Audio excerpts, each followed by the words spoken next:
السلام عليكم ورحمة الله وبركاته. ازيكم يا حبايبي؟ يا رب تكونوا بخير وبصحة وسعادة وهنا في احسن حال يا رب. كل سنة وانتم طيبين.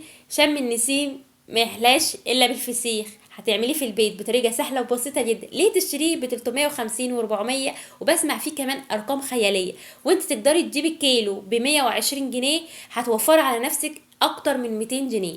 زي ما انتم شايفين كده هتحضريه في البيت بطريقه سهله ومظبوطه، وكمان هيطلع معاكي ناجح ومظبوط من اول مره. كمان هتاكليه في خلال اسبوع واحد بس، مش اكتر من كده، وهيطلع معاكي ناجح ومظبوط. وانا متاكده لو كملت الفيديو للاخر ان شاء الله هتطلعي مستفاده. زي ما انتم شايفين شايفين شكله عامل ازاي؟ زي الزبده. وكمان يا نهار ابيض على لونه وريحته خطيره. يلا نسمي الله كده ونفتح واحده من جوه نشوف شكلها عامل ازاي. بسم الله ما شاء الله. شايفين زبدة في ايدي ازاي طري وكمان زي الملبن كده.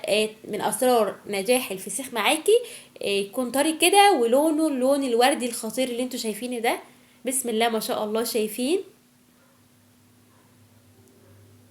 لونه عامل ازاي؟ وكمان طري كده زي الزبدة ما شاء الله. شايفين السلسلة بتاعت البطن بتطلع معايا بكل سهولة. شايفين شكله ما شاء الله. خلال 7 ايام بالظبط هتاكلي احلى فسيخ وهتحضري في البيت.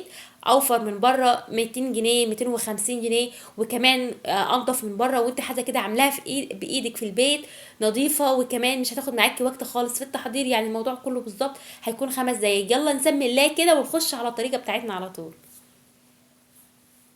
بسم الله الرحمن الرحيم. انا جبت كيلو كده من البوري. بصراحة ده مش بوري، ده طبار. هقول لك الفرق بين البوري والطبار في الفسيخ. وكمان هقول لك لا اسرار كده على الفسيخ. اول حاجة كده عشان ما تهوش مني، جبت كيلو من الفسيخ او السمك.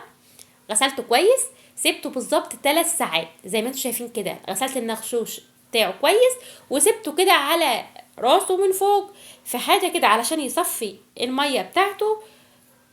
اقل حاجة 3 ساعات. في الصيف ما تسيبوهوش فترة طويلة خالص، يعني من ساعتين ل3. 3 ساعات بالظبط، ما تكتروش اكتر من كده لغايه ما السمكه تنشف معاكم، وكمان كل الدم والميه اللي فيها يتصفوا. وبعد كده همسك معايا سمكه زي ما انتم شايفين كده. هتكون السمكه تحس ان هي ناشفه معايا شويه.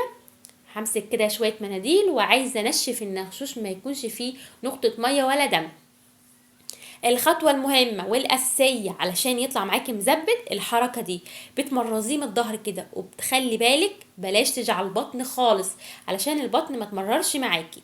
خلي كل حركتك في الديل والظهر فقط. اوعي ايدك تروح على البطن. زي ما انتم شايفين كده بمرز السمكة، حاولي كده وانت بتعملي من عند الديل تخلي السمكة من على السلسلة. خلاص. معاكوا واحدة كمان بنفس الطريقة. هنشف النغشوش كويس، هتأكد ما يكونش فيه اي سوائل، وهمسك الظهر كده واحدة واحدة زي ما انتوا شايفين كده. اهم خطوة كده لازم ما يكونش فيه دم ولا مية. لازم انشف كويس عشان يطلع معايا ناجح ومظبوط. بنشف كل السمكة كده بالشكل ده. شايفين؟ حاولوا كده وانتوا بتتكوا على الديل هتحسوا ان في حاجه بتطج كده، يعني بتخلي السمكه الجلد عن اللحم. بتحسي كده ان السمكه كلها كده بقت زي بعضيها من تحت، بس بلاش البطن. زي ما انتم شايفين كده. خلاص. ده الطبار بتكون بوزه رفيع كده او راسه رفيعة لقدام. البوري بيكون راسه عريضة والبوز بتاعه عريض. السمكة دي طبار، بس صدقوني انا جربت الطبار وجربت آه البوري في الفسيخ. بصراحة لقيت ده احسن كتير. بصراحة مش هكدب عليكم، هو نفس السعر مش يختلف كتير عن السعر، بس ده بحس ان هي بتزبط كده، وبحس ان هي فيها دهنة اكتر. البوري حلو وكل حاجه، بس انا بصراحه عن نفسي انا حبيت الطبار في الفسيخ. معرفش ايه الفرق بينهم، بس السمكه الطبار والبوري الراس بتاعت الطبار بتكون رفيعه ومسحوبه لقدام. البوري بتكون عريضه والبوز بتاعها عريض. الراس بتكون عريضه من فوق والبوز بتاعها عريض. جبت كده معاكم عشان ما تتوهوش مني 3 4 معالق من الملح، ملح البيت العادي، لو عايزين تحطوا ملح خشن براحتكم، بس الملح البيت العادي بيطلع معايا زي العسل.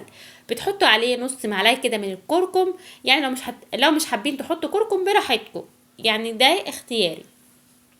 وكمان ربع معلقه من الشطه، الشطه مش بتبان فيه خالص ابدا، الشطه ما بتبانش فيه نهائي. حطوا كده 3 معالق كبار من الملح، عليهم نص معلقه من الكركم وربع معلقه من الشطه. اقلب كده كله كويس مع بعض، وبعد كده في النغشوش وبحط فيه كده زي ما انتم شايفين، بملى النغشوش على الاخر زي ما انتم شايفين كده.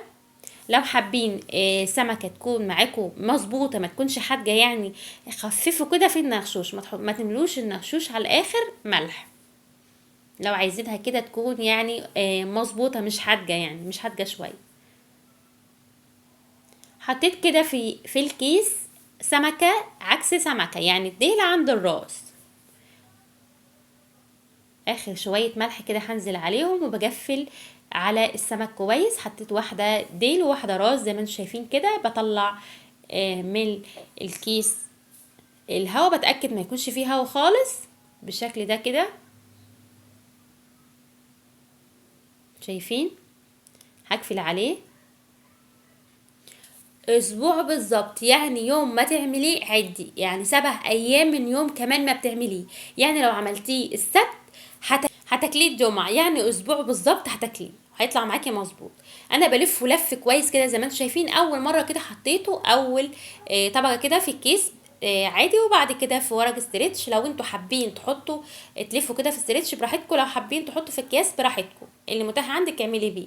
بس اهم حاجه كده ما يكونش فيه هوا. بلف كويس كده زي ما انتم شايفين بالطريقه دي كده، لازم يتحكم كده في اللف وما يكونش فيه هوا خالص. شايفين بلفه كويس ازاي، علشان هو تاني يوم تالت يوم بالظبط هينزل معاكي ميه. يعني لو حطيتيه في مطبخ او حطيتيه في حاجه كده، اختبريه تاني يوم او تالت يوم عشان ما بهدلش عندك الدنيا. يعني يفضل كده حطيه في علبه بلاستيك، تحطيه مثلا في حله انت مش عايزاها، مش بتستخدميها مثلا عشان ما تنزلش فيها الملح وتبوظ. يعني حاجه كده بلاستيك افضل، علشان الميه اللي بتنزل منه بتكون مالحه. لفيته كده بالشكل ده، وبعد كده هحطه كده في ورق ألمونيوم. ممكن تحطي في اكياس على فكرة براحتك، لو حابة تلفيه اللفة دي براحتك. بس اللفة دي كده بتسرع عملية التخليل بتاعه، يعني بتخليه ما بياخدش وقت خالص ان هو يستوي معاكم. شايفين ما شاء الله اللفة بتاعته لفة سفر يعني. بعد كده حطه كده في علبة بلاستيك، وحطه في ضلفة كده من المطبخ مش بستخدمها. يعني تاني يوم بالظبط بلفه بالشكل ده كده، شايفين. يعني كل يومين بلفه لفة كده، يعني بقلبه بالطريقة دي كل يومين بروح. كل يومين بتلفيه بنفس الطريقة كده عشان تتأكدي ان كل حتة فيه استوت كويس. زي ما انتم شايفين كده ما شاء الله طلع معايا زي ما انتم شايفين زي الزبده. يا رب يكون الفيديو افادكم، وانا متاكده لو جربتيه هيطلع معاكي مظبوط ان شاء الله من اول مره، واحسن من كده كمان لو عملتيه بايديك الحلوين. يا رب يكون الفيديو افادكم، ما تنسونوش في اللايك وكمان الاشتراك وكمان الكومنت الحلو. كل سنه وانتم طيبين، ربنا يجعل ايامكم كلها خير وفرح وسعاده يا رب.